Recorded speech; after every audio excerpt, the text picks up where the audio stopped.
Cancer પર પ્રહાર general હોસ્પિટલમાં જનજાગૃતિ અભિયાન।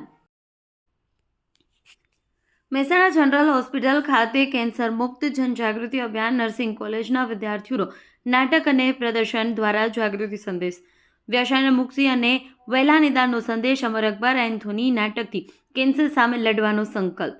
મહેસાણા શહેરમાં કેન્સર સામે જાગૃતિ લાવવા માટે એક પ્રેરણાદાયક અને સમાજને વિચારતા કરી દે એવો કાર્યક્રમ યોજાયો છે।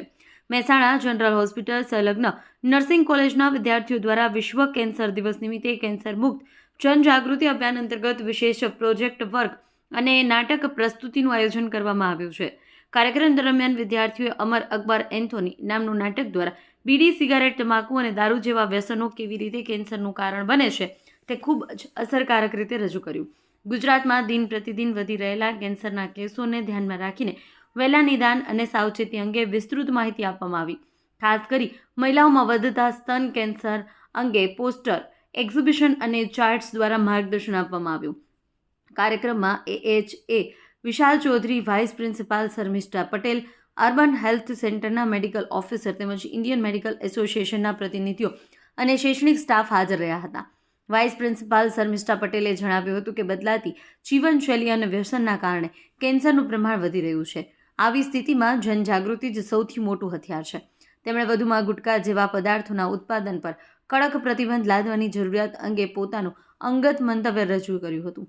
વિદ્યાર્થીઓએ નાટક અને પ્રદર્શન દ્વારા વ્યસન મુક્તિનો સંદેશ આપ્યો અને સ્થાનિકોને સરકારી હોસ્પિટલમાં ઉપલબ્ધ વિનામૂલ્યે સારવાર વિશે માહિતગાર કર્યા। કાર્યક્રમનો મુખ્ય હેતુ લોકોને કેન્સરના પ્રારંભિક લક્ષણો ઓળખી સમયસર સારવાર લેવાની પ્રેરણા આપવાનો હતો।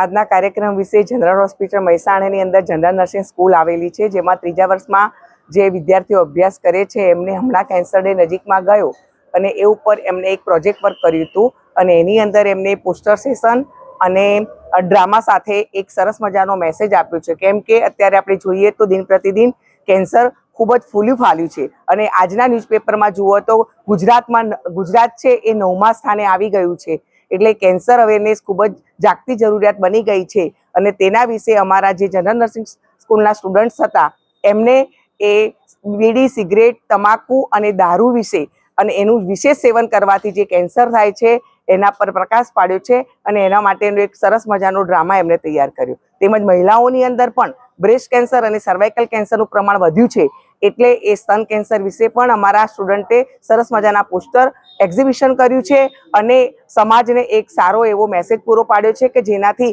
જનજાગૃતિ થઈ શકે। આ બાબતે લોકોને શું સંદેશો આપશો? લોકોને સંદેશો એ આપીશું કે બીડી, તમાકુ અને જે ગુટકા છે જેના કારણે કેન્સર થવાનું વિશેષ જોખમ રહેલું છે અને જે લેડીઝની અંદર કે જે શરમ અનુભવે છે સ્ત્રીઓ, મહિલાઓ કે ભાઈ સ્તનની અંદર ગાંઠ થાય તો એ બતાવતા અચકાય છે, તો એ પોતે જાગૃત બને અને તરત જ જો તેમને એવું લાગે તો એ તરત જ ડૉક્ટરની સલાહ લે એવો અમારે મહિલાઓને મેસેજ છે। કેન્સર નિવારણ માટે સરકારે કોઈ પગલાં લેવા કયા જરૂરી છે? કેન્સર નિવારણ માટે સરકારે પહેલા તો બીડી, તમાકુ ને ગુટખા જ બંધ કરી દેવા જોઈએ। એનું ઉત્પાદન જ બંધ કરીએ તો એનું પ્રમાણ ઘટશે, મારું એવું અંગત મંતવ્ય છે। આજના કાર્યક્રમ વિશે શું કહેશો? ગુડ મોર્નિંગ, હું ડાભે આરતી છું, general nursing school Mehsana GNM third year student છું। આજે અમે કેન્સર રિલેટેડ એક અવેરનેસ ક્રિએટ કરવા માટે પબ્લિક માટે એક એક્ઝિબિશન તૈયાર કરેલું છે, જેમાં અમે અલગ અલગ કેન્સર છે, સ્તન કેન્સર છે, સર્વાઇકલ કેન્સર છે, મોઢાનું કેન્સર છે, લંગ્સ કેન્સર છે, તેના વિશે વિવિધ પ્રકારના પોસ્ટરો બનાવેલા છે અને એમાં અમારા 2 મોડેલ છે। એક મોડેલમાં એવું છે કે જેમાં છે કે સર્વાઇકલ કેન્સર કઈ રીતના થાય છે, એના સ્ટેજીસ શું છે, એના કારણો શું છે, લક્ષણો શું છે, એના વિશે સમજાવીશું અને બીજું અમારું આ મોડેલ છે સ્તન કેન્સર વિશે। તો એનામાં એવું અમે બધું સમજાવવા માંગીએ છીએ કે હવે જે એમાં લક્ષણો છે, એની સારવાર શું છે, એને અટકાવવા માટે શું કરીએ, એનો લોગો શું છે, એ અમારા લીડર છે કે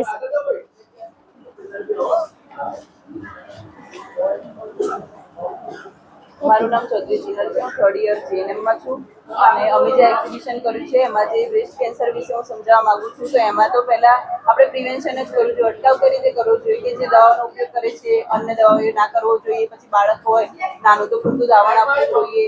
પછી જે છે કે છાતીમાં તો ગાંઠ દેખાય તો અરીસાની સામે ઉભા રહીને તમારે તપાસ કરવી જોઈએ। એવા કોઈ બી લક્ષણ દેખાય તો ડૉક્ટરને તરત જ જાણ કરવી જોઈએ. અને બીજું શું છે કે જો થઈ જાય છે તો કેવા કેવા લક્ષણો દેખાય, તો જે છાતીનો ભાગ હોય એમાં ગાંઠ દેખાય, પછી ચામડીમાં ફેરફાર, લાલાશ, પછી જે ઉપરની જે નિપલ હોય એમાં ફેરફાર દેખાય, એવું કંઈ દેખાય તો તરત જ ડૉક્ટરને બતાવવું જોઈએ અને એની સારવાર કરવી જોઈએ. અને સર્વાઇકલ કેન્સર કે જેનો અત્યારે વેક્સિન આપવામાં આવે છે તો એ જરૂરથી લેવી જોઈએ. બસ આ જ છે અમારું. અને જે દારૂ છે, ગુટખા, બીડી એ બધું ન ખાવું જોઈએ, જેનાથી મોઢાનું કેન્સર, લંગ્સ કેન્સર થઈ શકે છે. તો એના વિશે જાગૃતતા લાવવી જોઈએ. મોટાભાગે સ્ત્રીઓમાં કોઈ વ્યસનો હોતા નથી, છતાં પણ એમને કેન્સર થવાના કારણો શું હોય છે? બાળકને પૂરતું ધાવણ ન આપે, એક છાતીમાં ધાવણ આપે, બીજી છાતીમાં ધાવણ ન આપે તો તેમાં ગાંઠ થઈ શકે છે અને આગળ જતાં તે કેન્સરની ગાંઠ બની શકે છે. પછી જે હોર્મોનલ દવાઓ હોય, જેવી કે બાળક ન લાવવાની દવા હોય ને બધી વધારે પડતી લેતા હોય તો એ પણ થઈ શકે છે. દેશ અને દુનિયાના સમાચાર જોવા માટે અમારી ચેનલ MG લાઈવ ન્યૂઝને સબસ્ક્રાઇબ કરો અને બેલ આઇકોન પર ક્લિક કરો, જેથી રોજે રોજની અપડેટ આપને મળતી રહે. સાથે જ અમારું ફેસબુક અને ઇન્સ્ટાગ્રામ પેજને પણ ફોલો કરો.